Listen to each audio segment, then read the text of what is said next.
Abra comigo a sua Bíblia em Atos 17, Atos capítulo 17.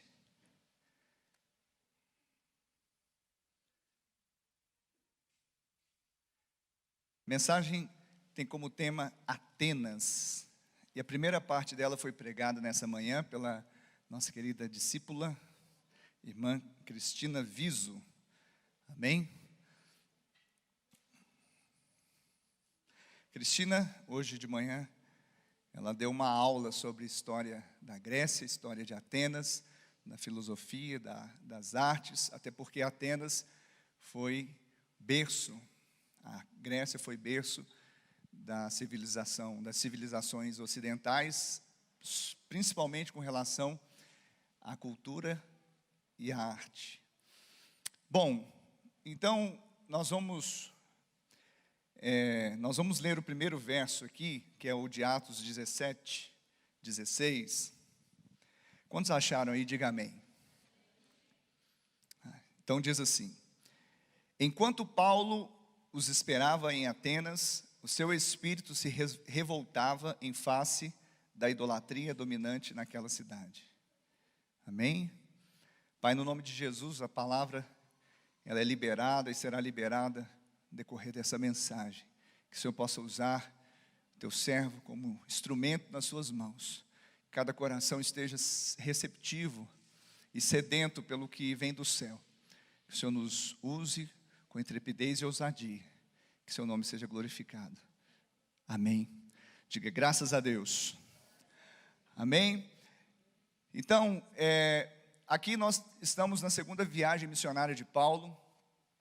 Paulo já havia passado por Tessalônica, já havia passado por Bereia e agora estava em Atenas. Em Tessalônica, a palavra ela foi resistida. Em Bereia, ela foi recebida. E em Atenas, ela foi ridicularizada. Então esse é o panorama dessa parte da segunda viagem missionária de Paulo. E por isso, nesse verso que nós lemos aqui, enquanto Paulo os esperava. Esperava quem? Esperava os seus colegas missionários, que era Timóteo e Silas. Então, ele estava ali naquela cidade, ele havia chegado, e certamente ele ali começou a se entrosar, começou a andar pela cidade, porque ele não foi lá definitivamente para ver o Panteão, ver a Acrópole.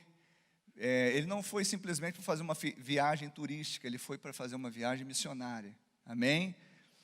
Então, fala para o seu irmão assim, fala consigo mesmo, né? Com essa mordaça difícil, né? Fala consigo mesmo assim, eu quero aproveitar as oportunidades de Deus na minha vida, amém? Então em Atenas, Paulo estava dissertando a respeito da palavra de Deus. Ele dissertava na sinagoga, porque lá havia uma sinagoga dos judeus, mas também nas praças com o povo ele estava conversando, e também com alguns filósofos. E esses filósofos, a Bíblia diz que eles contendiam com Paulo, eles entraram em contenda com Paulo. E eles começaram, inclusive, esses filósofos a chamarem Paulo de tagarela. Começaram a chamar Paulo de pregador de estranhos deuses. Eles são gozadores, né?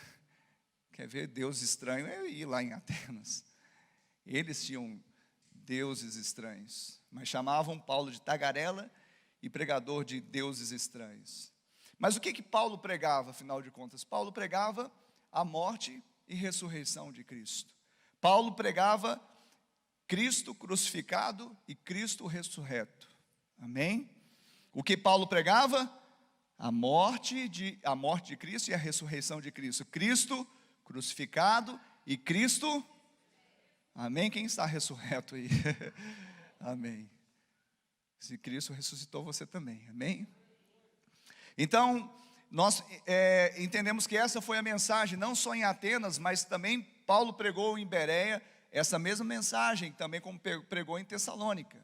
Mas evidentemente alguns recebem de uma forma, como foi em Tessalônica, com um pouco de resistência, em Bereia com muita receptividade, e em Atenas com certo certa ridicularização. Mas é interessante que, quer seja em Tessalônica, Bereia ou Atenas, nós precisamos pregarmos, falarmos, abrirmos a nossa boca. Diga glória a Deus. Mesmo com essa mordaça que a gente tem usado, a gente tem que abrir a nossa boca e pregar. Pregue. Por isso Paulo falou para o seu pupilo: pregue em tempo e fora de tempo. Insta, ou seja, seja insistente. Tem gente que fala assim: não, eu não quero ficar muito mal visto, está preocupado com reputação, está vivendo debaixo da lei. Nós já decidimos entre reputação e caráter, nós já escolhemos caráter. Reputação é o que os homens falam a seu respeito, caráter é o que Deus pensa a seu respeito. Então, Martin Luther King, ele tem uma frase muito poderosa que ele diz assim: o que me preocupa não é o grito dos maus, é o silêncio dos bons. Tremenda essa frase. Então, querido, você precisa abrir a boca e falar. Nós precisamos abrir, não porque somos bons, mas temos o bom dentro de nós. E uma vez que a fé fala, não tem jeito de ficar calado. Amém? Paulo não se calava. Quantos não vão se calar aí?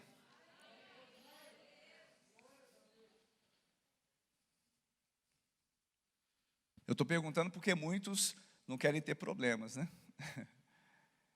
Eu perguntei quantos não vão se calar, porque eu preciso saber, ou Deus precisa saber, quem não quer ter problema, ou quem quer ter problema.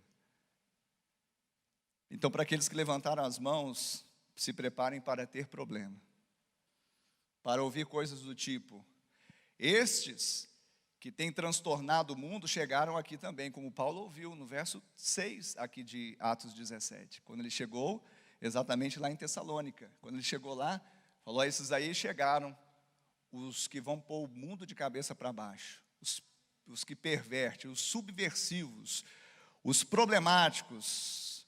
Se você, como crente, nunca ouviu falar: ih, lá vem aquele cara. Você nunca ouviu, você não é crente, não. Então Paulo, ele ouviu isso quando chegou em Tessalônica, e também certamente ouviu quando chegou em Atenas. Certamente eles estavam ali ridicularizando a fé de Paulo, mas eu quero falar para vocês que, se você ouviu bem, né, para aqueles que vão falar, não vão se calar, como o Martin Luther King disse, eles vão ter problema, mas eu disse: vão ter o quê? Quem está vivo? Quem está ressurreto? Vão ter o quê? Vou soprar para vocês: problema. Vão ter o quê, gente? Problema. Amém. Quem está acompanhando essa mensagem? Você está aqui mesmo? Você veio para o culto hoje? Tem gente lá do outro lado, lá que estava doidinho para estar aqui, querido. Não vem só de corpo não, viu? Vem de corpo, alma e espírito. Vem para ruminar, comer, ser transformado. Amém. É porque alguém vai falar amém lá na casa. Nossa, lembra, aquilo lá fez sentido. Aí lá na casa dele, depois de 2, amém, pastor. Aí, amém. Então eu disse que a pessoa que vai abrir a boca e vai pregar o evangelho, sobretudo Cristo ressurreto, Cristo crucificado e Cristo ressurreto, eu disse que ele vai ter. Ouviste bem, porque eu não falei que ele vai ser um problema. Pessoas têm problema, sim ou não? Mas pessoas podem deixar de ser um problema. Amém? Todos concordam? Posso ouvir um amém? Você está falando amém porque você está pensando no outro, né? Mas eu quero que você reflita sobre isso. O próprio Jesus falou: no mundo tereis problemas.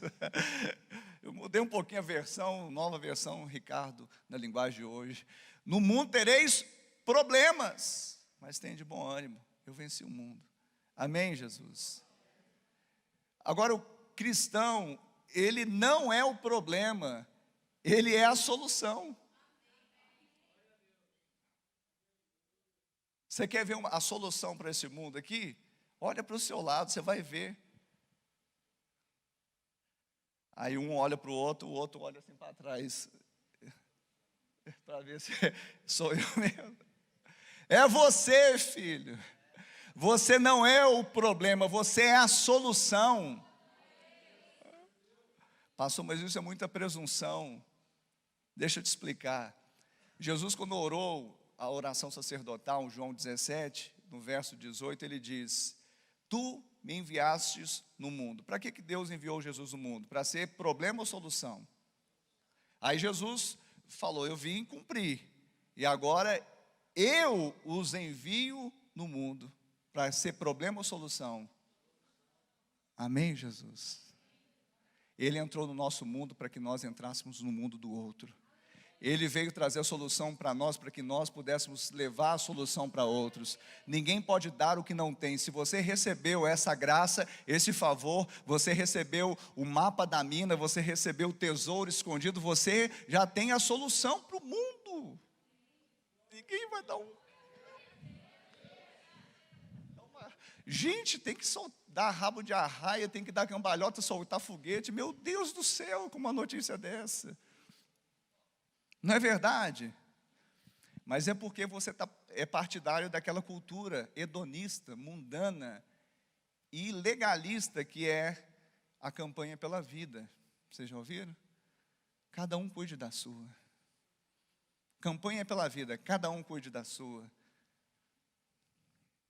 Eu preciso de você. Você precisa de mim. Nós precisamos de Cristo até o fim. Quem pode dar uma glória a Deus aí, gente? Então entenda isso. Jesus entrou no nosso mundo para que nós entrássemos no mundo dos outros. Não como problema, mas sim como solução. Agora eu tenho uma boa notícia para te dar. Sim, nós somos solução, que frequentemente causam problemas. Você não esperava por essa, né? Deixa eu completar. Sim, somos solução, que frequentemente causam problemas. Mas o problema que a gente causa é para o diabo, para os demônios, para as trevas, para o sistema maligno deste mundo.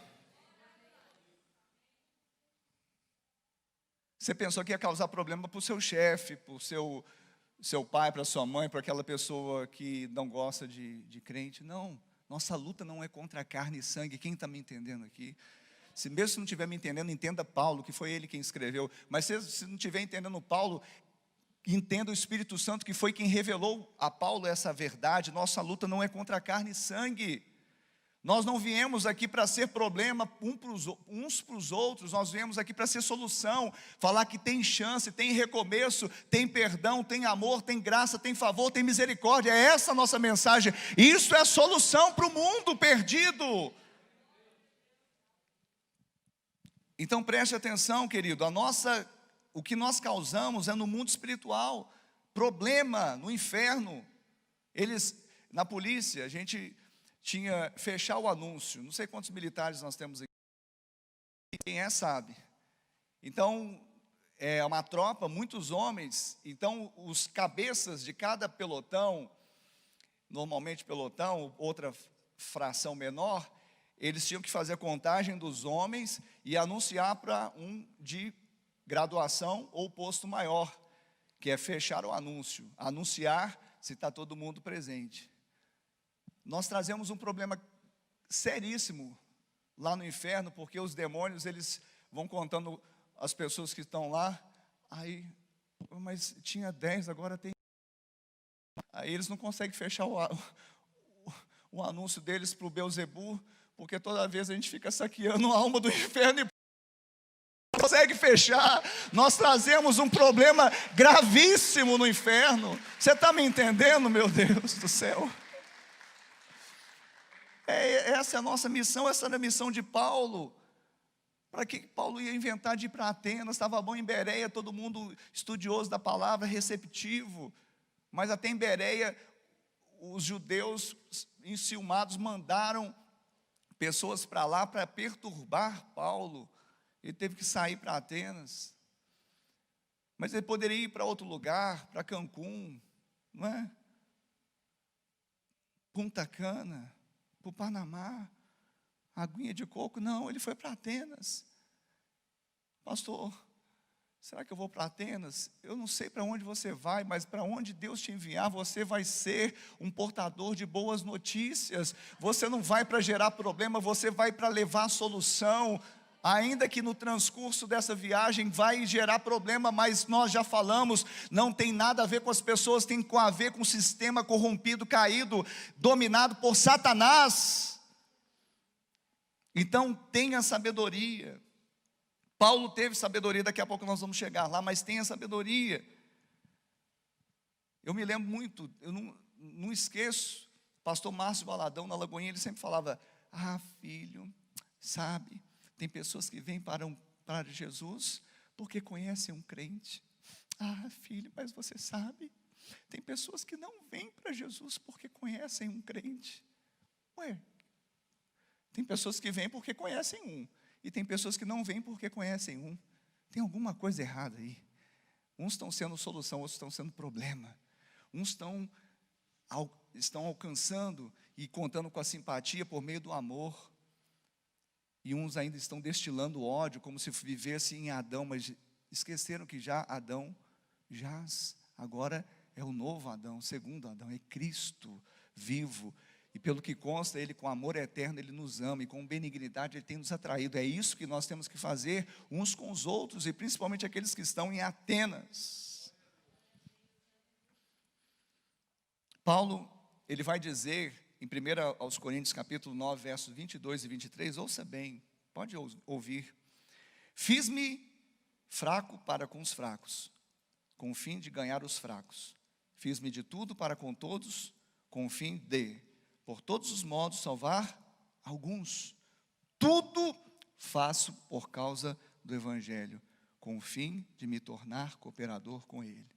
Você já fez tudo pelo Evangelho?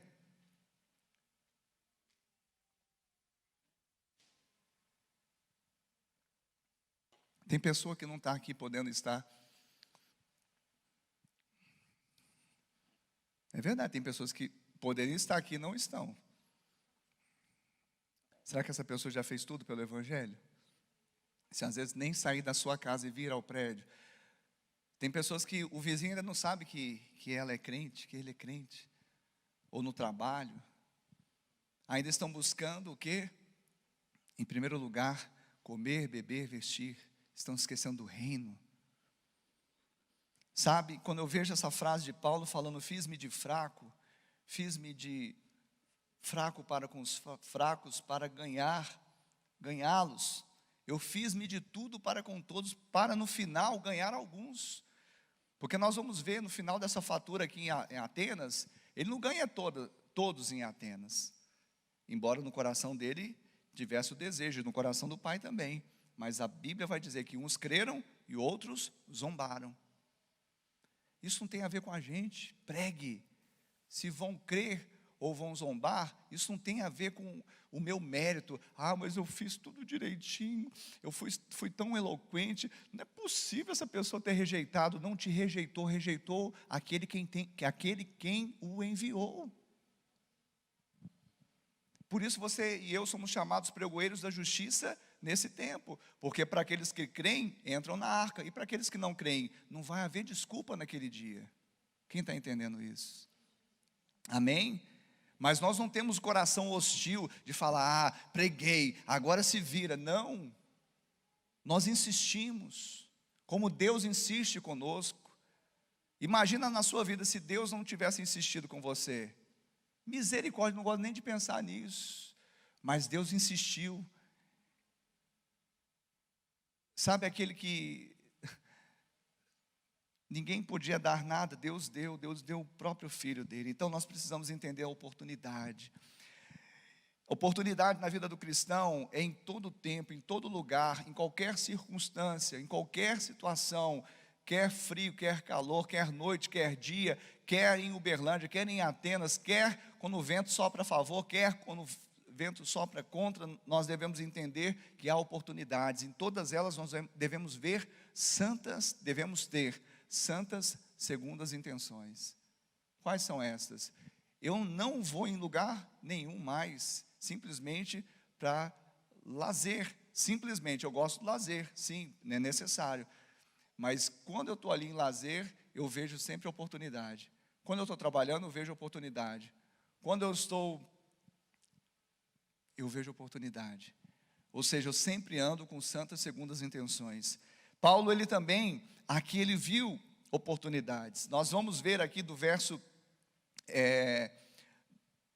de número 19, do verso número 19 até o verso de número 21, ele vê pelo menos 3 oportunidades. A primeira delas é quando aqueles filósofos, eles falam assim: poderemos saber que nova doutrina é esta que ensinas? Então olha só, os próprios filósofos, entre aspas, detentores do saber ali em Atenas, falam que estavam contendendo com Paulo, chamando Paulo de tagarela, falando que é pregador de estranhos deuses. Eles mesmos perguntam assim: poderemos saber que nova doutrina é esta que ensinas? Você já viu que a hora que o bicho aperta, quem que eles chamam para orar?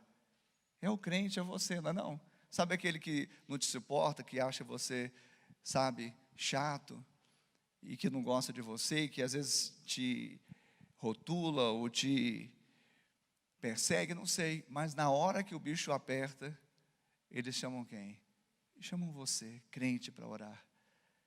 Santas segundas intenções, oportunidades. Segunda oportunidade, quando aqueles filósofos também disseram: nos trazes aos ouvidos coisas estranhas. Queremos saber o que vem ser, o que vem a ser isso.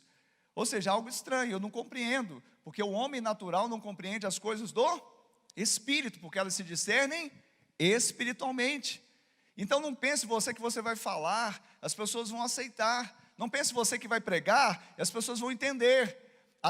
E às vezes a gente se esforça e monta um esquema, e monta todo um protocolo para pregar. Querido, abre a sua boca e prega, abre a sua boca e fala. A mensagem central do evangelho não falha, é o que Paulo pregava. Ele tinha predicado, poliglota, judeu dos judeus, fariseu, do outro da lei. Ele era o cara, mas na hora de pregar ele pegava Cristo crucificado e Cristo ressurreto. Prega isso, vai dar certo.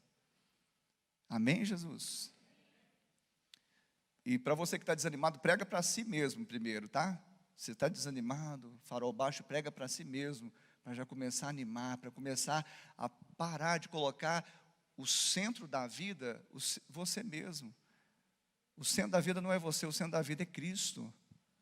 Mas Ele que está no centro da vida, no centro de todo o universo, no centro, sabe, de tudo, Ele te escolheu trazer também para esse lugar de adoração.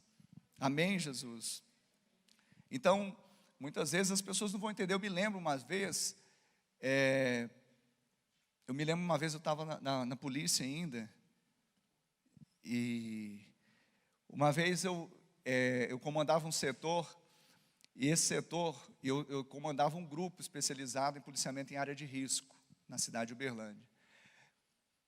Aí, eu me lembro que começou a ter um número ligeiramente crescente de homicídios nesse setor. E o homicídio não é, por mais que às vezes esses programas sensacionalistas, né, passam para você que, ai meu Deus, pelo tamanho da cidade de Uberlândia, os números são muito pequenos, embora uma vida não tem preço, evidentemente. Mas o crime que mais acontece em Uberlândia é crime contra o patrimônio, não é contra a vida. Mas lá tinha dado uma subida, e essa subida eu fui chamado, porque eu comandava o pelotão ali, o setor, e era comandante de um grupo especializado que atuava em área de risco, com prevenção, repressão qualificada e promoção social. E aí a gente é chamado, e aí, Arturo? Ricardo Arturo. E aí, Arturo? Como que está acontecendo esses homicídios, né? E naquela conversa, eu não tinha o que falar. Sabe por quê? Porque Deus ia colocar outra palavra na minha boca, eu não sabia, né? Mas primeiro porque eu estava pensando inicialmente que um dos crimes, ou poucos crimes, que não obedece o chamado triângulo do crime, é o homicídio. que é o triângulo do crime? Quando o triângulo tem 3 vértices, não é? 3 lados, não é isso? O triângulo sempre tem 3 lados, né? Não estou falando nenhum. Né? Porque deu um branco aqui, eu falei, será que eu estou fazendo... Então, um lado desse triângulo é vítima vulnerável.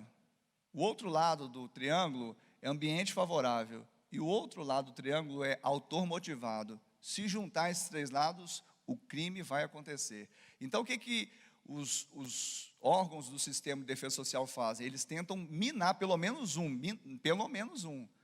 Tentar quebrar um dos vértices, um dos lados, porque quebrando aí dificulta. Tá bom até aí, gente?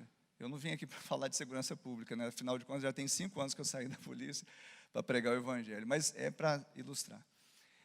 E aí, homicídio é só um lado, o autor motivado. O ambiente não pode estar favorável, pode estar aqui, no meio de uma multidão, todo mundo vendo, filmado. Se o cara quiser, infelizmente, ele faz. Eu não vou nem falar dos outros lados, né? A vítima está se precavendo, ela vai só adiar um pouquinho, infelizmente. É autor motivado. Então, como que você trabalha em cima desse crime para tentar combatê-lo? É difícil, não é fácil não. Está entendendo? Então eu fiquei assim,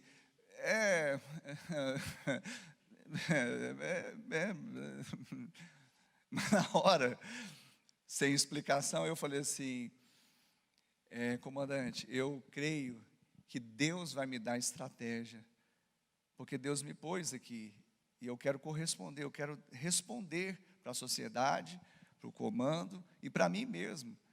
Nós estamos trabalhando, nós estamos fazendo nosso trabalho dia a dia. Aí ele olhou para baixo assim, olhou para mim e falou assim, Deus?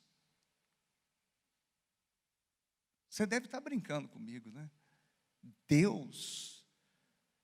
Você acha que as pessoas estão entendendo essa sua pregação aí? Você acha que as pessoas estão recebendo essa pregação que você está fazendo aí? Você acha que essas pessoas estão gostando dessa pregação que você está... O diabo tomou a boca dele. O diabo tomou a boca daquele homem. E na hora me deu uma vontade de chorar. Eu falei, meu Deus do céu. O que eu falei? Eu não falei por afronta, eu falei porque veio do meu coração. E ele falou assim, ou você reverte isso aí, ou nós vamos te tirar daquele pelotão, daquele grupo, daquele pelotão, não daquela companhia, não, do batalhão. Nós não queremos mais você aqui nesse batalhão. E sair do batalhão é qualquer um em Minas Gerais, né? Porque é a Polícia Militar de Minas Gerais. Então, às vezes as pessoas não vão entender essa mensagem, mas não precisa preocupar se elas vão entender ou não. Pregue.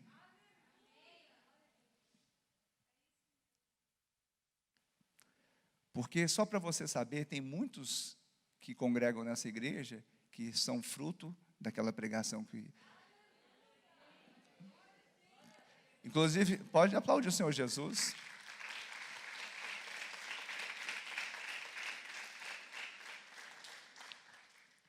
Teve gente que falou assim, nossa, então tem polícia.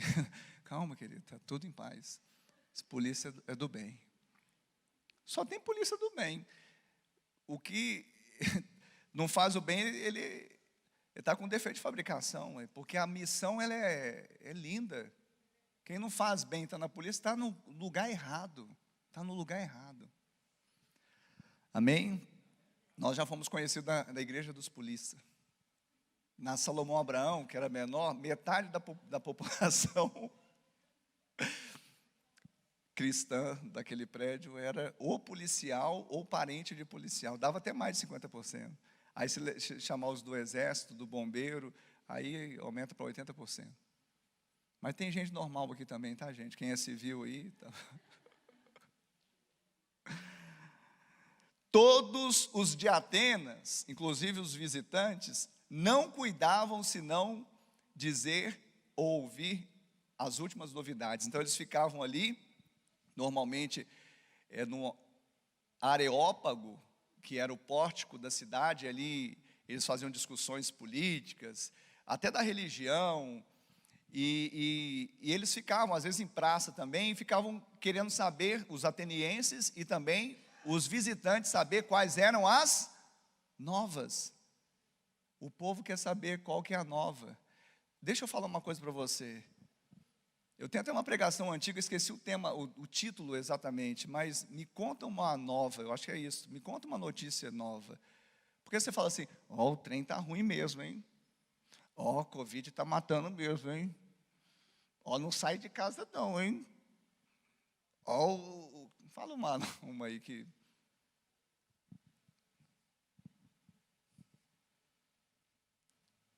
Sabe as coisas ruins? Ó, não está tendo vaga na UTI não, hein? Ó, tem muita gente indo para o inferno, hein? Gente, me conta uma boa notícia, pelo amor de Deus.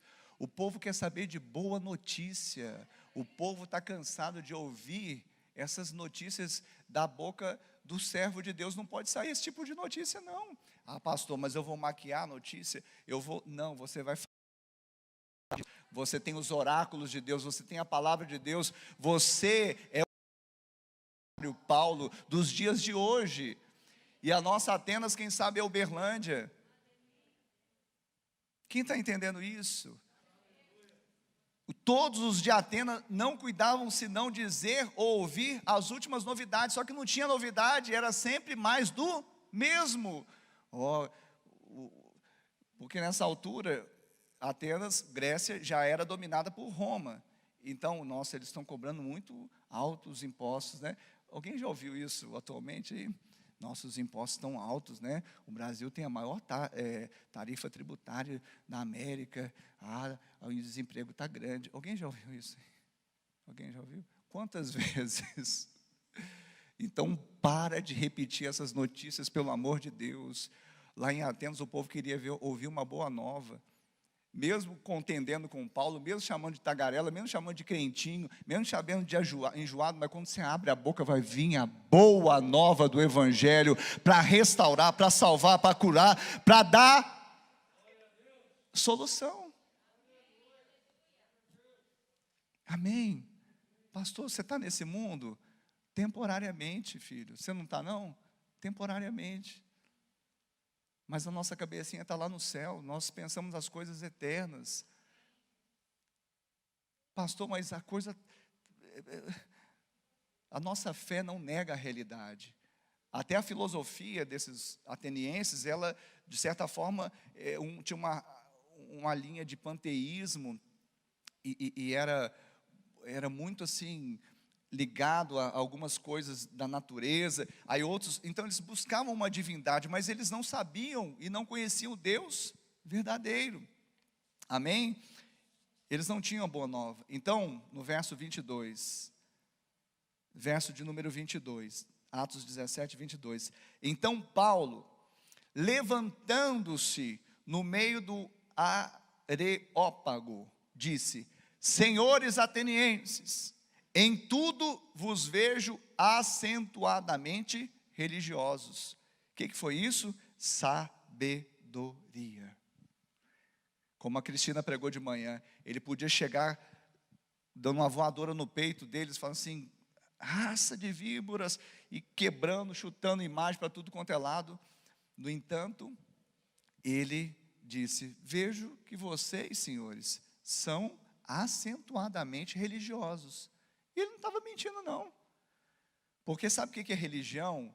Religião vem da palavra religare, é o esforço humano, é a sabedoria humana, é a iniciativa humana, é tudo do homem, é muito homem, muita carne, não presta, religião não presta. Quem tomou a iniciativa foi Deus, quem enviou o seu filho foi Ele, quem morreu no madeiro foi Ele, é tudo dele, por Ele e para Ele. Nós não temos cristianismo como religião, ninguém é adepto ao cristianismo. Pastor, eu quero me tornar sócio desse clube aí, tem jeito de eu aderir, onde que eu assino? Eu quero fazer adesão. Cristianismo não vem por adesão, cristianismo entra por conversão. Nascer de novo. Os atenienses estavam ainda baseados na religião, e eles eram acentuadamente religiosos. Um geógrafo e viajante grego do século II, chamado Pausânio, ele afirmou que em Atenas tinha mais imagens que o resto da Grécia toda, mais de 30.000 imagens. E ficava lá na Acrópole, no templo, 30.000 imagens. Era deuses, com D minúsculo, evidentemente, para todos os gostos, sabores, cores, fetiches, mitos e etc. Um escritor romano do século I, Petrônio, ele diz que em Atenas era mais fácil achar um Deus, com D minúsculo, do que um homem. Era muita divindade. Mas é engraçado que a religião grega, ela não passava de uma deificação. Deificação é fazer de algo inanimado, criado, um Deus. Então é deificar, é colocar atributos humanos e poderes da natureza em uma entidade, ou em algo, em alguma coisa. Então a religião não passava disso. Não passava de uma deificação dos atributos humanos ou poderes naturais da natureza. Os mitos gregos, eles agiam mais como seres humanos do que divindade. Quem já viu aqueles filmes da Grécia, filmes... Quem já viu aí? Levanta a mão. Filmes de... Não tem? Como? Fala aí um nome aí, porque eu sou ruim de filme. Esparta, né? Me ajuda aí, gente. Vocês querem que eu dou nota fora aqui? Eu sou ruim desses nomes. Fala aí, Samuel, me ajuda, ajuda o papai. Não, né? Tá bom, lá em casa a gente vai se vê-lo. 300, né? Tem um 300. 300. Quem já viu 300 aí? Não é? Então, os mitos, você já viu os mitos gregos, os deuses gregos? Eles tinham os atributos muito mais humanos do que atributos divinos. Os atributos de quê? De raiva, de ciúme, de rancor, de ira, de contenda, de malignidade. Mas Jesus, ele também trouxe atributos humanos. Jesus, ele se encarnou para fazer uma coisa, não é para a gente ficar adorando o homem, não. Agora o homem é o cara. Não, ele é o filho do homem, 100% Deus, 100% homem. Sabe por que ele veio em carne? Porque o pecado devia ser morto na carne. Então ele entregou a carne dele no madeiro para pagar a nossa conta. Não se esqueça disso. Segundo, porque ele veio para fazer o que a gente pode fazer aqui nele. Porque se Deus fica passeando aqui no Paternon, fica passeando, desce e solta raiozinho. Deus, é fácil. Quadrinho, gibi. Não, Deus encarnou, veio na terra, andou como um de nós. Venceu. E se nós estivermos nele, nós vamos vencer também. Quem está entendendo essa mensagem nessa noite? Atenas. Apesar de toda a sua cultura e sabedoria, os gregos não conheciam o Deus verdadeiro. Muita sabedoria, muita cultura. Nesse caso, pouco Deus. Nós não somos contra a sabedoria do homem e nem da cultura humana. Há culturas que são interessantes, explicam algumas coisas, alguns eventos ou alguma história da humanidade. A sabedoria que nos ajuda no dia a dia, mas todas essas coisas são limitadas. A nossa fé é atemporal, acultural, ela é transcendental. A nossa fé, ela não se baseia na sabedoria do homem, nem na cultura desta terra. A nossa fé está baseada na sabedoria de Deus, na justiça de Deus, na cultura do céu. Paulo, ele fala, ali em Atenas, certamente ele tinha consigo essa mesma palavra que depois ele escreve aos Coríntios, que ele fala assim: olha, eu decido nada saber entre vós, senão a Jesus Cristo e esse crucificado. Ele podia falar, ele podia argumentar, porque se ele foi levado para o aerópago era o lugar onde ficavam as pessoas discutindo as ideias, e precisava ter argumento para estar lá. Paulo podia, não, eu sou fariseu dos fariseus, hebreu dos hebreus, filho de Benjamim, e zeloso da... Não. Aliás, isso ele já tinha colocado como refúgio. Preste atenção, querido. Ele decidiu nada saber. Você não precisa ficar argumentando, sabe, tanto com coisas que não vão fazer diferença. Argumenta a cruz de Cristo. Prega que Jesus morreu para nos salvar, mas Ele ressuscitou para que nos mantivesse vivos. Prega isso. Paulo decidiu não saber coisa alguma, senão Cristo esse crucificado. E que Cristo crucificado, certamente ele sabia que era escândalo para os judeus, que os judeus, como um filho de Davi, nascer numa manjedoura, tinha que nascer no trono. Escândalo para os judeus, mas também o quê? Loucura para os gentios, loucura para os gregos.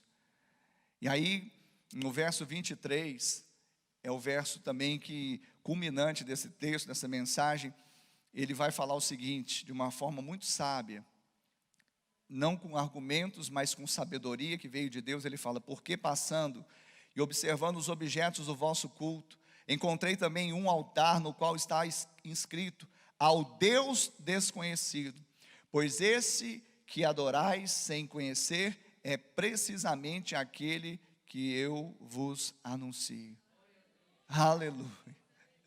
Então ele estava lá no aerópago, ele deve ter entrado também ali no lugar onde eles estavam depositando várias imagens, vários altares, e ali naquele lugar ele olha e vê um altar que estava inscrito: ao Deus desconhecido. Falou assim: agora, com santas segundas intenções, e ele, movido pelo Espírito Santo, falou assim: aqui ó, esse aqui que vocês não conhecem, vocês adoram sem conhecer, eu vou falar sobre ele, porque vocês adoram um Deus que vocês não conhecem. Sabe por que eles faziam isso?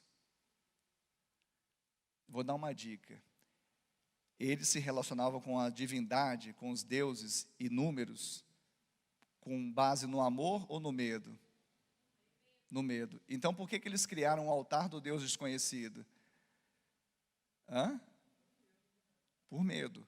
Porque se tivesse dado ruim nos 300, tinha um altar ali do desconhecido que ele ia ser benéfico. Deixa eu te falar uma coisa, eu falei na oferta, olha só. Deus não está irado com você. Deus não está com raiva de você. Você não é em Cristo Jesus mais filho da ira. Você não é mais em Cristo Jesus filho da desobediência. Deus escolheu te amar. Deus te escolheu te perdoar. Deus te escolheu para dar uma nova oportunidade. Deus te escolheu. Talvez você mesmo não se escolheria, mas Ele te elegeu. Ele te escolheu, mesmo sendo inelegível. Entenda isso, receba isso, viva isso.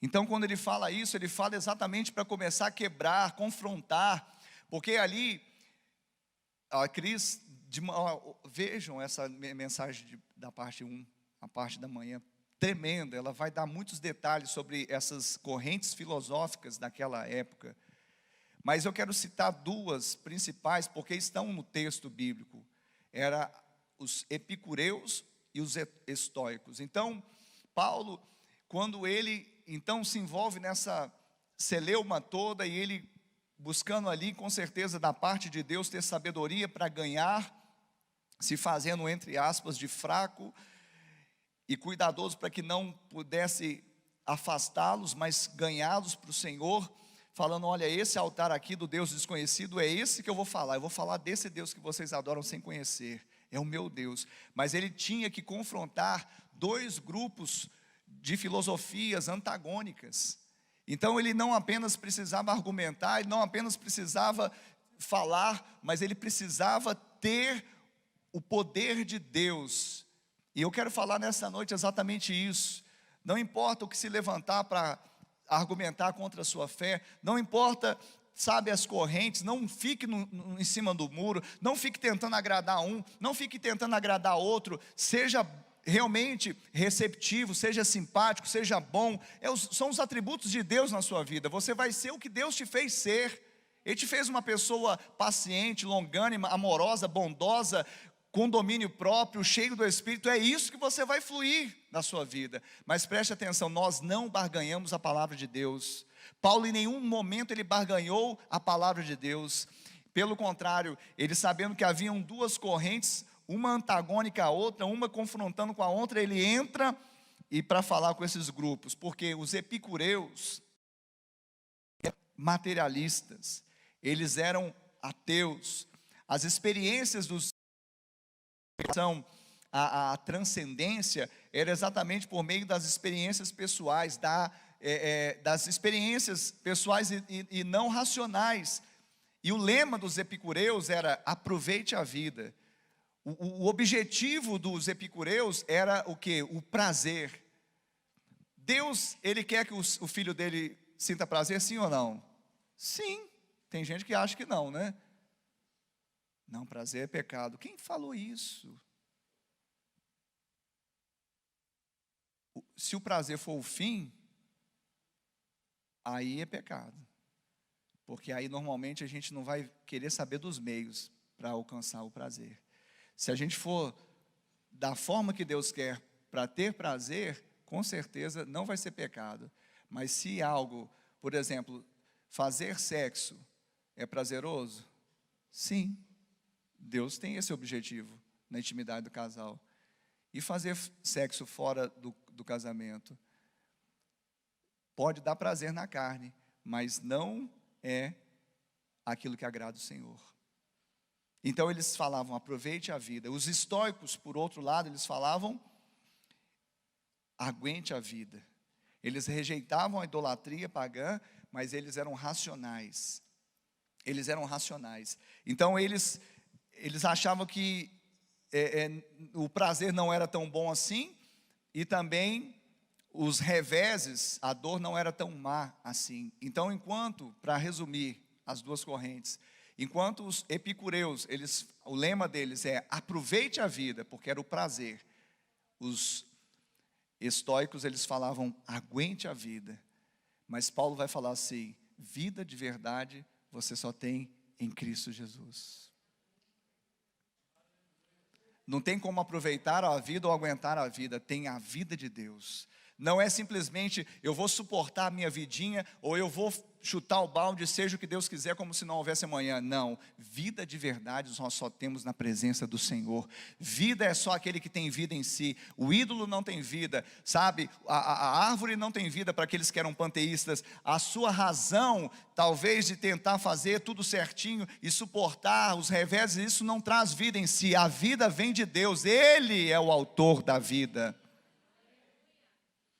E para terminar, podia falar tantas coisas, né? Mas, então, diante desses dois grupos, ele começa a falar, e aí depois você vai ler de forma mais minuciosa em casa, do verso 24 em diante, ele vai falar desse Deus que eles adoravam sem conhecer.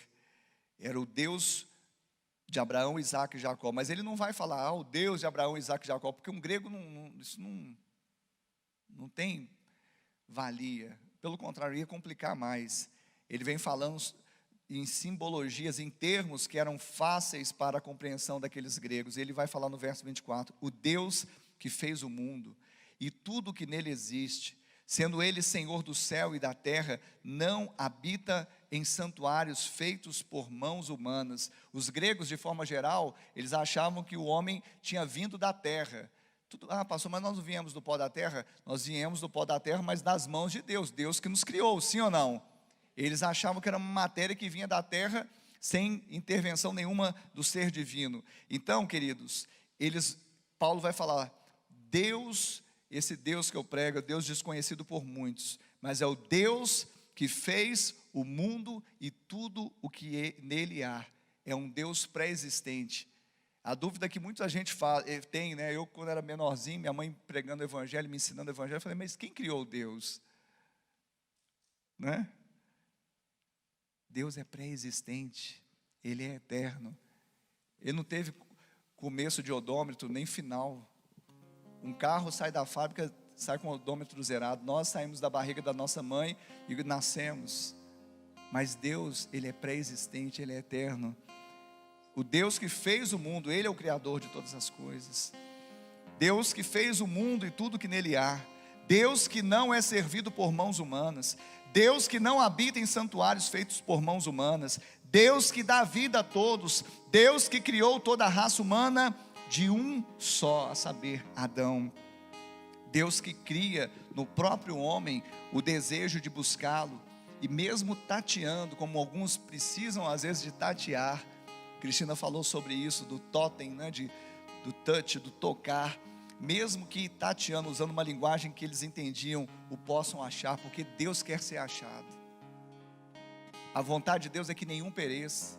Quando Deus olhava para Atenas, Ele tinha um amor e tem um amor por aquela cidade, de forma que Ele mesmo cria o desejo no próprio homem, assim como aqui em Uberlândia, Ele cria o desejo no próprio coração do homem para, mesmo tateando, o possa achar. Sabe por que nós podemos achar? Nós podemos achar Zeus, os deuses mitológicos, primeiro porque eles não existem, segundo porque eles estão ocupados muito nas bagunças deles, lá dos rancor, nas briguinhas dele. O nosso Deus é Emanuel, o Deus conosco, Ele está perto. A palavra que nós pregamos é de um Deus que está perto, é um Deus transcendente, sim, Ele é o Senhor de toda a terra, Criador dos céus e da terra. A nossa terra, que é gigantesca, é estrado dos pés desse Deus transcendente, mas é um Deus também imanente, que está perto. Imanente fala do Deus próximo. Então esse Deus, Ele não é um Deus impessoal como daqueles da mitologia grega e distante. Como Paulo falou, Deus que não é impessoal e distante, bem que não está longe de cada um de nós. Ele não está longe, Ele está perto. Será que você pode já ficar de pé no seu lugar? Que eu quero terminar essa mensagem liberando uma palavra sobre a sua vida, liberando uma palavra profética sobre a sua vida. Porque nós estamos aqui exatamente por causa da misericórdia, da graça do Senhor. Se você foi atraído a esse lugar porque aquele Deus, o Deus transcendente, o Deus de toda a terra, o Deus criador dos céus e da terra, o Deus que não pode habitar num santuário como esse, porque é muito pequeno para Ele habitar, mas mesmo sendo grandioso, Ele escolheu habitar em nós. Então esse Deus transcendente, Ele é um Deus imanente, Ele está perto. E a palavra que nós pregamos hoje está perto de ti, na tua boca e no teu coração. A palavra da fé que pregamos, se com tua boca confessares que Jesus é o Senhor, e em teu coração creres que Deus o ressuscitou dentre os mortos, serás salvo. Porque é isso que dá sentido à existência. Aqueles homens, eles estavam tentando se basear no seu relacionamento com a divindade, ou sem divindade, na razão, por meio da sabedoria, por meio da sua cultura, por meio daquilo que tocavam, por meio daquilo que arguíam. Mas nós hoje, também como Paulo, decidimos não saber nada senão Cristo e esse crucificado. É a justiça de Deus, é a vida de Deus que foi dada para que nós, quando estávamos mortos, pudéssemos ter vida. E não apenas isso, mas como Ele ressuscitou, nós também vamos morar com Ele na eternidade. Feche os seus olhos agora. Feche os seus olhos. Talvez você diga: essa mensagem, ela fala muito, mas talvez uma outra pessoa poderia ter ouvido para ser tocada. Querido, aqueles que deveriam ouvir estão aqui, ou estão lá, ouvindo essa mensagem pela transmissão. Eu quero falar nessa noite que Paulo, ele usa, fique com os olhos fechados, por favor, nós queremos ministrar isso agora. Paulo, ele vai falar no verso 28, pois nele vivemos e nos movemos e existimos, como alguns dos vossos poetas têm dito, porque dele também somos geração. Nós vivemos, nos movemos e existimos. Diga vivemos. Diga vivemos, movemos e existimos. Isso quer dizer que a nossa vida está nele. Se tirar o Senhor de nós, nós não temos vida em nós mesmos. A nossa existência fala de sentido, não apenas o coração pulsar, não apenas trabalharmos, fazermos tantas coisas, mas existir fala de algo mais essencial do homem, uma razão de ser, um propósito. Por isso Paulo chega a dizer também que o viver é Cristo, o morrer é ganho. Nele existimos, nele há sentido, nele há razão, nele há propósito. E nele também nos movemos, porque o Espírito Santo ele nos move. E diante de tantas coisas que nós vivenciamos nesse mundo, não diferente muito dos tempos de Paulo, quem vai dar direção é o mover de Deus na sua vida, é o mover do Espírito na sua vida. E eu quero ministrar esse mover do Espírito na sua vida hoje. Eu quero ministrar a vida de Deus em você. Eu quero ministrar o propósito de Deus para trazer novamente sentido. Você que estava abrindo mão da razão, do sentido, talvez porque os seus olhos olharam para outros lados, mas nossos olhos devem estar não em altares dessa vida, não nos altares que nós mesmos construímos, não no nosso ego, não no nosso eu, não no nosso trabalho, não na nossa família em que pese seja bênção, mas o nosso altar, ele está firmado no Senhor. O nosso altar está erguido no Senhor. Nele vivemos, nele existimos, nele nos movemos. Essa unção está sobre a sua vida nesta noite. Ele foi julgado em meu lugar. Hoje eu tenho vida. Ele foi julgado em meu lugar. Hoje eu tenho vida. Escandaloso amor me encontrou. Hoje eu tenho vida. Escandaloso amor me encontrou. Hoje eu tenho vida. Você é geração de Deus. Você é geração de Deus. Sabe o que é ser geração de Deus? É aquele que é gerado dele. É aquele que é gerado dele. Você não foi gerado simplesmente de Adão, nascendo de carne, mas em Cristo você foi gerado em Deus pelo Espírito Santo. Por isso hoje você pode dizer: eu tenho vida, eu vivo, eu me movo, eu existo, porque eu sou geração de Deus. Geração de Deus. Eu não crio, Deus me criou. Eu não estabeleço, Deus estabeleceu. Eu não coloco rituais ou preceitos, Ele cumpriu e me deu vida, me deu vida. Diga isso: sou geração de Deus. Oh! Hoje eu tenho vida. Ele foi julgado em meu lugar. Hoje eu tenho vida. Escandaloso amor me encontrou. Hoje eu tenho vida. Escandaloso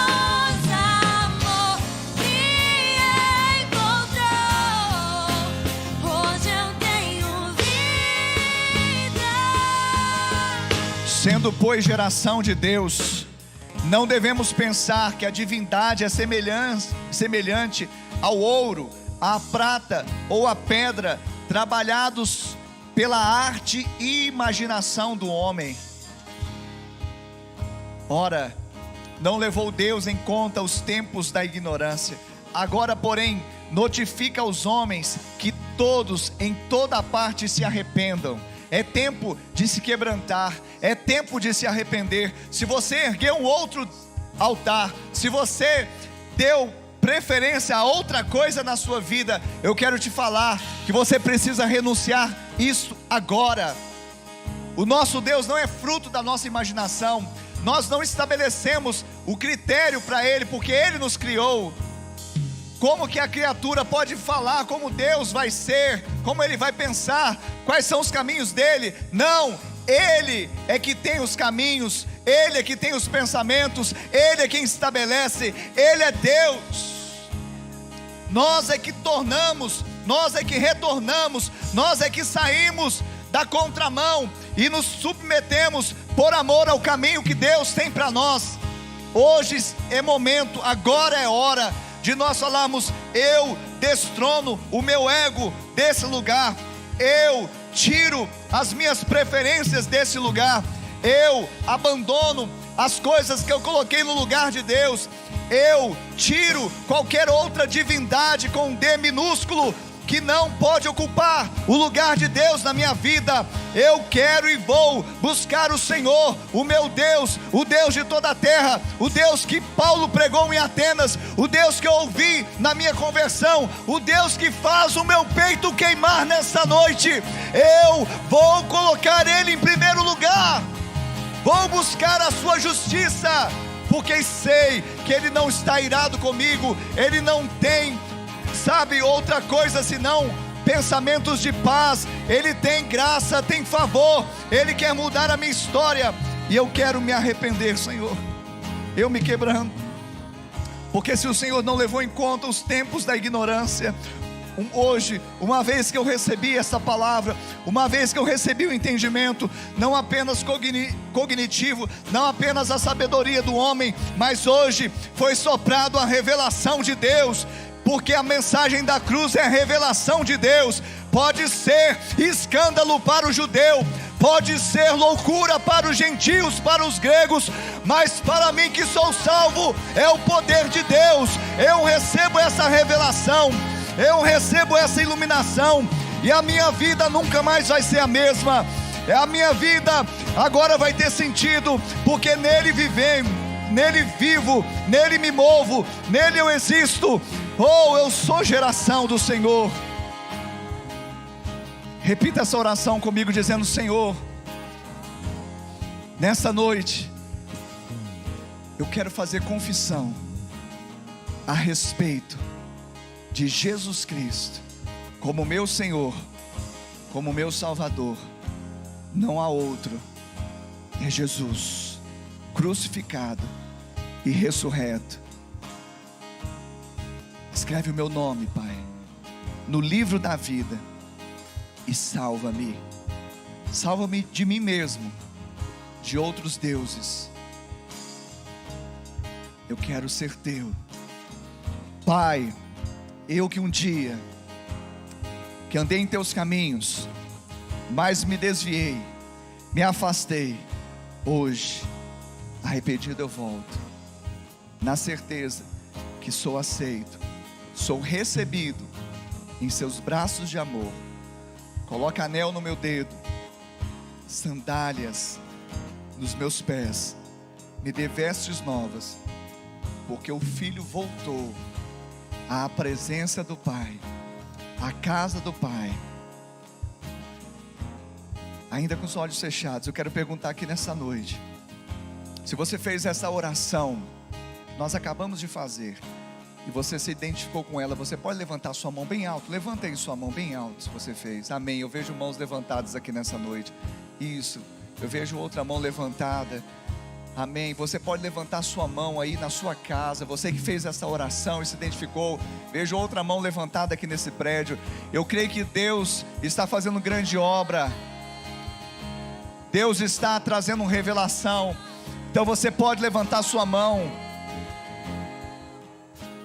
se rendendo. Mãos levantadas falam de rendição. Eu me rendo, eu derribo, eu derrubo, eu afasto outros altares. Só o Senhor é Deus, porque nele eu vivo, nele eu existo, nele eu me movo. Não há outra razão de ser. Eu sou geração de Deus. Vocês que levantaram as suas mãos, que Deus os abençoe, que Deus os abençoe, que Deus as abençoe, que Deus abençoe você, que Deus abençoe você, que Deus abençoe vocês que estão aí e levantaram as mãos assistindo essa transmissão. O melhor que poderia acontecer, acontece agora. Jesus entra, ou quem sabe você volta para a casa do Pai, volta para a presença do Pai. E eu quero convidar não só você, mas aqueles que estão aqui. Nós temos, como eu falei, a fé é um estilo de vida para nós, através do qual nós vivemos como família. Porque uma vez que Ele nos adotou, Deus nos adotou como filhos. Ele é um pai, Ele é o nosso papai, amém? Nosso Abba, temos o mesmo pai, amém? Jesus, se Ele nasceu, ou seja, Ele foi gerado, Ele veio primeiro, Ele passou a ser não só o unigênito, mas o primogênito. Então nós temos o mesmo irmão mais velho. Automaticamente nós somos irmãos uns dos outros. Isso é família de Deus. E eu queria te chamar a não simplesmente ter como uma identidade, um nome que te faz pertencer a uma família, mas seja família aliançada. Então no final vai ter uma ficha ali também. Se você fez a decisão, simples, nome e telefone. Porque como família nós não temos outra forma de ser, senão nos importarmos. Não podemos falar, vão e tudo bem, não, vamos. Então se você nos der essa honra, você que decidiu, e você que está assistindo a transmissão, também vai aparecer uma descrição, agora a ficha de decisão. E você pode acessar a ficha, preencher a ficha. Nós queremos caminhar, orar, sermos família, amém? Amém, Jesus? No final desse texto, o que acontece? Para terminarmos, ou para você pensar que nós estamos terminando. No verso 32, quando ouviram falar de ressurreição de mortos, uns escarneceram e outros disseram, a respeito disso, te ouviremos noutra ocasião. A esta altura Paulo se retirou do meio deles. Verso 34. Houve, porém, alguns homens que se agregaram a ele e creram. Entre eles estava Dionísio, o Areopagita, uma mulher chamada Dâmaris, e com eles outros mais. Uns zombaram, uns falaram, depois passa aqui amanhã. Mas aqui fala, outros e outros creram. Sempre vai haver para a mensagem aqueles que creem, porque a palavra do Senhor não volta para Ele vazia. Então você recebeu ela agora.